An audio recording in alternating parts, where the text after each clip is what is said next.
Hello, and welcome to Week 10 of English 121. I apologize in the delay in getting this lecture posted for you guys. There were some technical difficulties on my end, and I realize that that inconveniences some of you. But hopefully, you've already started reading the chapter. We're reading chapter 16 on imagery. All the information's been posted all week, but I just want to make sure that you get this lecture so it can help you understand how to talk about image in your conversation. And we're going to be talking about Elizabeth Bishop's wonderful poem, The Fish, and then also how to analyze a poem based on the imagery in it, which you'll be doing as part of your reflection journal. So let's start with thinking about what imagery is. In its basic definition, an image is a word or a sequence of words that refers to any sensory experience within a poem. It's something that calls on visual imagery, like we're going to see in A Station of the Metro by Ezra Pound. Or it's something that calls upon auditory imagery, the memory of sounds, or it calls upon tactile imagery. And imagery is such an important part of poetry because it actually creates a visceral connection for the reader. They can actually feel, they can connect to the poem on a physical level based on what they read in the poem. Imagery, when you speak of imagery, it's all the images that are used in a poem. And this is used as a way to render the abstract, like love or loneliness or fear, into concrete terms, something that the reader can understand. So let's look at a very, very short poem by Ezra Pound, and he's the man in the photograph here that's squinting his eyes. Ezra Pound was one of the forefathers of the modernist movement. He was an expat. That means he lived outside of the U.S. In England and eventually Italy, and he really drove a movement called the Imagist, which asked poets to really focus on telling a true image and using that image to really convey what you could convey in a very long poem, just condensed into a single image. We're going to look at two imagistic poems today. The first is going to be In a Station of the Metro by Ezra Pound, which talks about his experience of being in the metro, which is the subway in Paris, and suddenly seeing a beautiful face, and then another, and trying to capture that experience of all of this beauty pressed together in a city setting. And when he started writing this poem, he wrote a really long poem, but after working on it, he narrowed it down and made it became this very short verse. In a station of the metro, the apparition of these faces in the crowd, petals on a wet black bough. So the idea of the people in the station, all of these, the ghosts of their faces, right? The apparition of these faces in the crowd are as beautiful to him as petals on a black wet bough. So he uses a natural image, right? So if we look at every single word in this poem, including the title, we find the location, like where is the metro? We find out where it is. It's in France. It's the subway system. What is an apparition? We look it up. It's a ghost. It's somebody who's haunting. What senses are being invoked in this poem? There's a lot of visual imagery, right?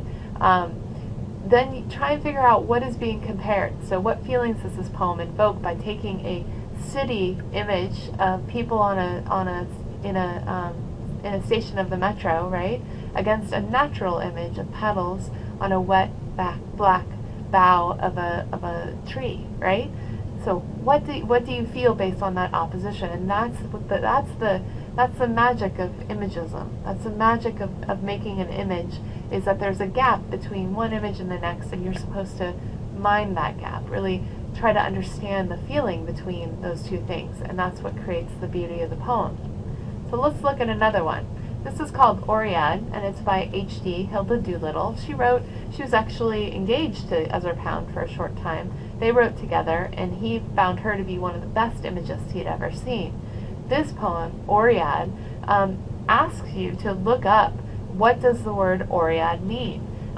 It asks you to think about two separate images at the same time, the image of pointed pines and the images of a choppy sea at the same time. So, and the image has the ability to move from one to the other. You don't know which image is the dominant image. Oread, whirl up sea, whirl up your pointed pines, splash your great pines on our rocks, hurl your green over us, cover us with your pools of fur. So the idea of that, how an image can be both, a pine forest in the middle of a windstorm, how that sounds like the ocean, right? And also the power of an ocean, right? The way the waves will hit the rocks, right? How those two powers can be moved together in a poem like this, especially when it's evoking something like an Oread in the title. So this week we're going to be thinking about how an image can help us understand something in more depth. And I think no one, except for Elizabeth Bishop, can do this so well. Elizabeth Bishop, you'll remember, wrote One Art, which we read, the Villanelle we read 2 weeks ago. This poem is also by her, and it's called The Fish. And we're going to practice close reading the fish. It really helps to look up her background information. It's found at the Poetry Foundation. This is my favorite photograph of her. It's a really good one. And what I'd like you to do is closely read the fish and look at the imagery that she uses within the poem. How does she describe the outside of the fish? His scales are like wallpaper, right? How does she describe the inside of the fish? That bladder like a peony, right? It's gorgeous. How does she describe, and what does this imagery tell us about how the speaker feels about the fish and what she thinks the fish thinks about her, right? What happens in the last lines of the poem? Remember to look up the nautical terms that you don't know, like gunnels or oarlocks and thwarts. If you don't know the meanings of those terms, you really need to look them up to make sure you understand them. Why does she let the fish go in the end? Please provide examples from the text to support your reading. As usual, your response needs to be posted by Friday, just your initial response, and then by Friday at 11:59, and then you need to respond to at least 3 of your peers' posts by Monday, the 27th. We're also going to be practicing looking for images in poetry by close reading these poems that you'll find in our book. The first one is A Route of Evanescence by Emily Dickinson, which is found on page 756. You can read her biography on the link provided, or you can read Pied Beauty by Gerald Manley Hopkins, found on 757, and here's his bio here. Or you can read Mid-August at Sourdough Mountain Lookout by Gary Snyder, found on 762, and you can read his biography here. So you're going to first read the poem and the biography, then you're going to close read the poem for meaning.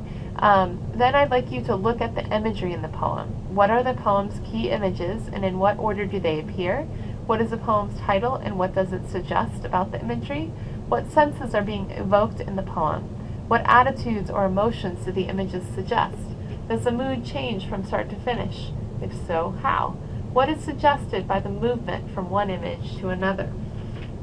It's important when we're thinking about imagery that we use it as a way to understand the poem.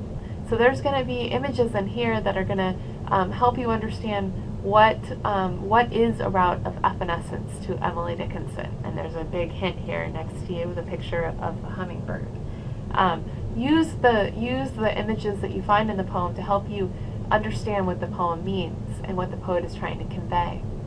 So next week, we're going to be talking about figures of speech, like metaphor and simile. we're also going to be introducing the next paper that you're going to be writing. It was great talking to a few of you. Stopped by my office hours, and we were able to talk through the papers that you turned in. If you ever, when you're planning your second paper, please make sure you stop by my office hours if you have questions. I'll go over whatever you have written with you so we can talk about your planning and help you with any questions you have about formatting or anything like that. So that's it. I look forward to seeing you guys online.